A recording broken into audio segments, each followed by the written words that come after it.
Okay, so isang magandang umaga po muli sa atin mga kapatid. Kumusta po tayo mga kapatid sa bagong umagang ito? Praying and hoping po ng bawat isa po sa atin ay nasa maayos at nasa mabuti pong kalagayan, at higit sa lahat mga kapatid, taglayin po natin sa araw na ito ang kapangyarihan ng pag-ibig, ang kapayapaan at higit sa lahat ang patuloy na pagpapala ng ating Diyos Ama sa pamamagitan ng ating patuloy na pananampalataya sa ating Panginoong Hesukristo. At nawa sa araw na ito mga kapatid ay bago po tayo dumako sa ating mga pang-araw-araw na gawain, ay unahin po muna natin ang makipag-fellowship sa ating Panginoong Diyos, sapagkat sa ganitong paraan ay mas lalong lumalalim ang ating pagkakilala sa ating Panginoong Diyos, lumalago ang ating pananampalataya, at higit sa lahat mas lalong nadidevelop ang ating pakikipagrelasyon sa ating Panginoong Diyos. Alam niyo po ba mga kapatid, kapag mayroon po tayong tunay na relasyon sa ating Panginoong Diyos, ano ang sabi niya sa kanyang salita sa John 14:14? Ask in my name and I will do it. So mga kapatid ko kay Kristo, kapag mayroon po tayong tunay na relasyon sa ating Panginoong Kristo, mga kapatid, kailanman ay hindi tayo pagkukulangin sa lahat ng ating mga pangangailangan mga kapatid sa bawat araw na dumarating sa ating mga buhay. Kaya ngayon kapatid, kung ikaw ay nakikinig ngayon at ikaw ay sumasampalataya sa ating Panginoong Diyos, sa pamamagitan ng ating Panginoong Kristo, dinideklara ko sa iyo at sa buhay mo at maging sa pamilya mo na simula sa araw na ito o sa araw na ito, kailanman hindi ka pagkukulangin, bagkus ang lahat ng pangangailangan mo sa araw na ito ay matatanggap mo sa pamamagitan ng iyong pananampalataya sa Diyos, sa pamamagitan ng ating Panginoong Hesukristo. Tanggapin mo ito kapatid, paniwalaan mo ito kapatid, panampalatayanan mo ito kapatid, at ang lahat ng ito ay mapapasayo sa pangalan ni Jesus. Amen. Amen. Okay, so ngayon naman po mga kapatid ay dadako na po tayo sa ating Tuesday morning devotion, at ang topic po natin mga kapatid sa umagang ito ay pinamagatang ang Diyos ang ating pagpapala sa pamamagitan ng ating Panginoong Hesukristo. Okay? So ngayon po mga kapatid ay nililinaw po sa atin na wala pong ibang source of blessing sa atin mga kapatid. Wala pong iba kundi ang lahat ng iyan ay galing sa Diyos, at ang lahat ng iyan ay nararanasan natin sa pamamagitan po ng ating Panginoong Hesukristo. Mga kapatid, noong namumuhay pa tayo na makasanlibutan or namumuhay pa tayo na hindi pa natin kilala noon ang ating Panginoong Diyos. Although kilala man natin ang ating Panginoong Diyos, pero wala pa po tayong pananampalataya sa ating Panginoong Kristo. Noon ay nabubuhay tayo sa kaisipan na nararanasan natin o nakakamtan natin ang mga bagay na ito ay dahil sa ating mga sariling galing, sariling pagsisikap at sa ating sariling mga talino mga kapatid. Ngunit noon yun mga kapatid, nung namumuhay pa tayo na hindi natin alam ang katotohanan. Pero ngayon mga kapatid, nung makilala natin ang tunay na Diyos at sumampalataya tayo sa ating Panginoong Kristo,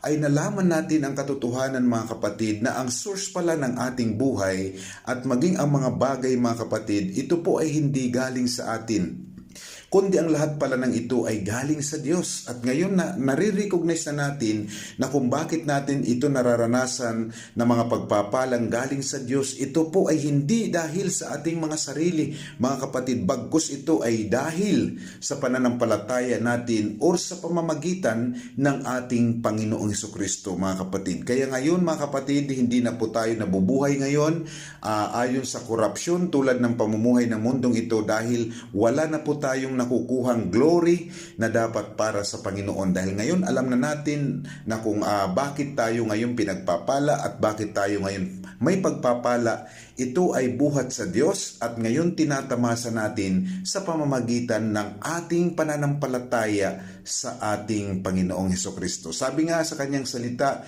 mga kapatid na mababasa natin sa Mateo 6:33, ang sabi doon ng ating Diyos mga kapatid, unahin natin na hanapin ang kanyang kaharian, at kapag nahanap natin ang kanyang kaharian at mamuhay tayo ng ayon sa kanyang katwiran, ang sabi ng Panginoon, ang lahat ng bagay ay idadagdag niya sa atin, lahat ng ating mga pangangailangan. Kaya mga kapatid ko kay Kristo, ang sarap mabuhay na kapag tayo ay mayroon ng pagkakilala at tunay na relasyon sa Diyos, ibibigay niya ang lahat ng ating pangangailangan basta't namuhay tayo ayon sa kanyang katwiran at idaragdag niya ang lahat ng ating mga pangangailangan sa pamamagitan ng ating Panginoong Hesukristo. Amen? Sabi nga dito mga kapatid sa talata na mababasa natin sa Efeso chapter 1 verse 3, purihin ang Diyos at Ama ng ating Panginoong Kristo dahil sa ating pakikipag-isa kay Kristo, tayo'y pinagpalan niya ng lahat ng pagpapalang espiritual na nagmumula sa langit. Hallelujah! Purihin ang salita ng Diyos. Mga kapatid, marami pa po sa ating mga Kristiyano na hindi pa po natin na-identify kung ano nga ba ang pagpapala na nagmumula sa sanlibutan at nagmumula sa Diyos. So ang pagpapala na nagmumula sa Diyos, mga kapatid, ito po ay tinatawag na pagpapalang espiritual, mga kapatid. Ngunit ang mga pagpapala na tinatanggap natin dito sa mundo, yun po ay mga pagpapalang physical, mga kapatid. So paano po ba tayo nakakatanggap ng mga pagpapalang physical, mga kapatid, dito sa sanlibutan? Noon po ay nung hindi pa natin nakikilala ang Diyos, mga kapatid, tayo po ay namumuhay noon na ayon lamang sa ating sariling diskarte, sariling kaisipan, sarili nating talino. Pero ngayon mga kapatid, masasabi na natin na pagpapalang espiritual dahil nare-recognize na natin mga kapatid na ang pagpapala na mga tinatanggap natin ngayon ay hindi na nanggagaling sa ating sarili, bagkus ito na ay nanggagaling sa ating Panginoong Diyos. Amen? So ibig sabihin, ang pagpapalang physical, ito yung nare-recognize natin na galing sa ating pagsisikap, galing sa ating pagod. Pero ngayon mga kapatid, ang mga pagpapalang espiritual na nare-recognize natin dahil alam na natin mga kapatid na ang lahat ng bagay at maging ang buhay ay galing sa Diyos. So lahat po mga kapatid ay galing sa Diyos, wala pong galing sa atin. So ngayon, ibinabalik po tayo sa kaisipan mga kapatid na tinatamasa natin ang mga pagpapalang espiritual. Ito po ay dahil sa pananampalataya natin sa ating Panginoong Diyos sa pamamagitan ng ating Panginoong Hesukristo. Kaya naman ngayon mga kapatid, ay alam na po ninyo kung anong pagpapalang physical at ano pong pagpapalang espiritual. So mga kapatid, ang pagpapalang physical, yun po ay galing sa atin. Pero ang mga pagpapalang espiritual, yun po yung nare-recognize na natin ngayon na lahat ng tinatanggap natin, mga bagay, mga pagpapala, ito ay galing sa ating Panginoong Diyos. At ito'y nararanasan natin at nakakamtan natin dahil sa ating pakikipag-isa sa ating Panginoong Kristo. Amen? So mga kapatid ko kay Kristo, ang tunay na pagpapala ng Diyos ay hindi lamang nasusukat sa mga material na bagay, kundi ito ay ang pagkakaroon ng Diyos sa ating mga buhay sa pamamagitan ng ating pananampalataya sa ating Panginoong Kristo. Maraming mga tao ang naghahangad ng kayamanan, karangalan, kalusugan at tagumpay. Ngunit ang pinakamahalagang pagpapala ay ang pagkakaroon natin ng tunay na relasyon sa Diyos sa pamamagitan ng ating Panginoong Hesukristo. Kaya mga kapatid, ang Diyos mismo ang ating kayamanan. Kapag ang Diyos ay nasa atin, taglay natin ang lahat mga kapatid. Ang ating Panginoong Kristo ang tulay upang makamit natin ang mga pagpapalang espiritual, ang kaligtasan, ang kapatawaran, ang pag-ibig at ang buhay na walang hanggan. Mga kapatid, ang katotohanan na ito, mga kapatid, ay hindi kayang tumbasan ng anumang kayamanan na nagmumula sa sanlibutan sapagkat ito ay tunay na kaloob lamang sa atin ng Diyos sa mga tunay na nananampalataya sa Kanya mga kapatid. Kapag ang ating Panginoon Kristo ang sentro ng ating mga puso, matututo tayong makita ang mga simpleng bagay bilang biyaya sa atin ng Diyos. Ang bawat pahinga, ang bawat umaga at ang bawat pagkakataong mabuhay ayon sa Kanyang kalooban. Kaya mga kapatid, lagi po natin tatandaan, hindi po tayo pinagpapala ng Diyos dahil sa ating mga gawa, mga kapatid, kundi dahil sa grasya at kabutihan lamang ng Diyos, mga kapatid, sa pamamagitan ng ating pananampalataya sa ating Panginoong Hesukristo. Amen? Okay, so ngayon naman po mga kapatid ay dadako naman po tayo sa ating pagninilay-nilay sa ating mga sarili. Amen? Okay, kailangan na lagi natin i-evaluate yung ating mga sarili. Okay? So sa ating pagninilay-nilay ngayon sa ating mga sarili mga kapatid, sabi nga dito, nakikita ko ba ang Diyos bilang mismong pagpapala ng aking buhay? O mas madalas kong hinahangad ang mga bagay kaysa presensya niya sa ating buhay?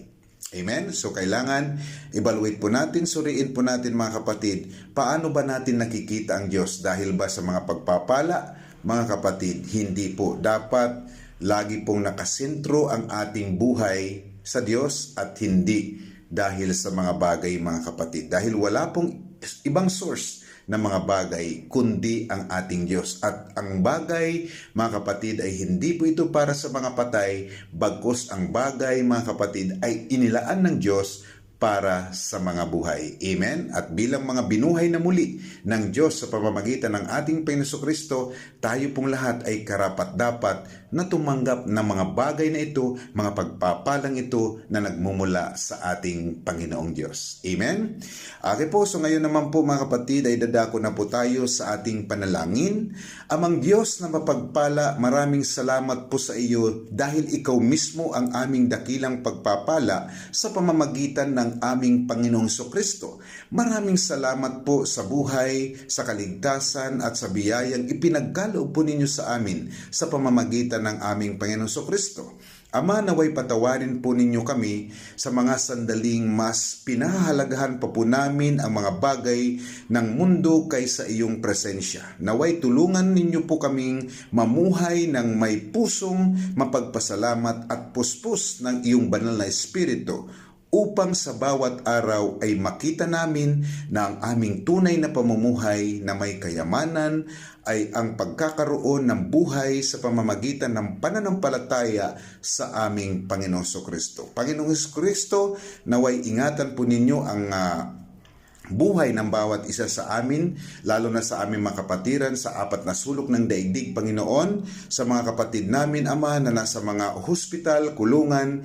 Ikaw, Panginoon, ang patuloy na mag-ingat sa kanila, ugad, sa bawat oras. At sa araw na ito, Panginoon, dalangin ko, Diyos, na patuloy namin na maranasan ang pagpapala, ang pag-iingat na nagmumula sa iyong kalooban sa pamamagitan ng inyong anak na sa Jesucristo.